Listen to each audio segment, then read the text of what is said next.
Dans cette vidéo, nous allons apprendre comment nommer les plantes.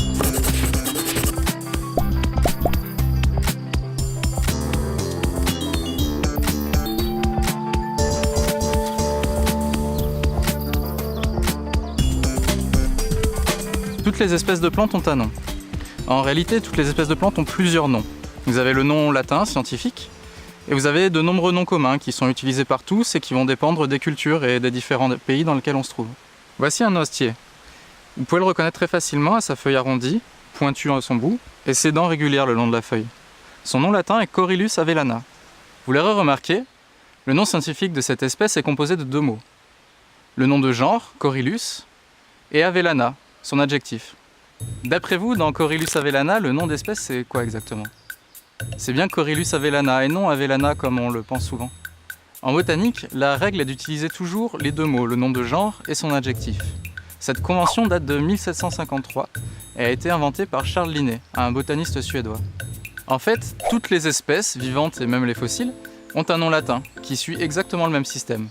Par exemple, nous sommes Homo sapiens et vous connaissez très certainement un dinosaure qui s'appelle Tyrannosaurus rex.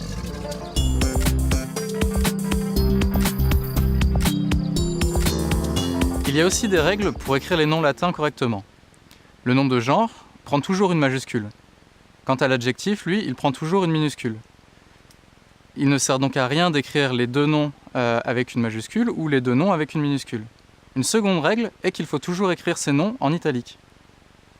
Le problème avec les noms communs, c'est qu'il en existe beaucoup pour une seule espèce. Si l'on reprend l'exemple du noisetier, il peut s'appeler avelinier ou coudrier en France. Et tout dépend du pays ou de la région où l'on se trouve. C'est pour ça que même les fabricants de cosmétiques utilisent les noms latins sur leurs étiquettes.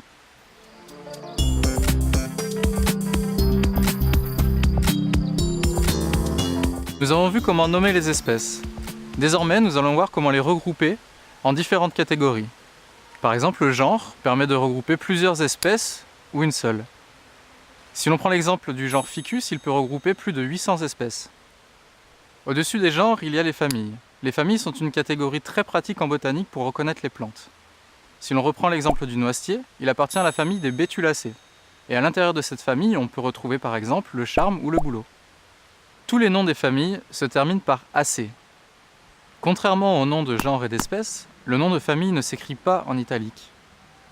Au-dessus des familles, il existe de nombreuses autres catégories, par exemple l'ordre. Dans ce MOOC, nous avons choisi 30 espèces très communes en France métropolitaine, qu'on vous propose d'apprendre à reconnaître et si possible savoir nommer en latin. Vous trouverez la liste complète sur notre site. Pour vous entraîner à retenir les noms des espèces, l'idéal est de les noter soit dans votre carnet de terrain, soit dans votre smartphone. Pour bien utiliser les noms latins, vous pouvez vous entraîner avec notre jeu en ligne. Par exemple avec cette plante, quel est son nom selon vous? Achillea millefolium? Hedera helix? Ou Bellis perennis? Dans cette séquence, vous avez vu que la seule façon fiable de nommer une espèce est d'utiliser son nom latin. Ce nom est en deux parties. Il s'écrit avec une majuscule pour le genre et une minuscule pour l'adjectif. Au-dessus de l'espèce, d'autres noms sont parfois utiles, comme le genre, la famille ou l'ordre.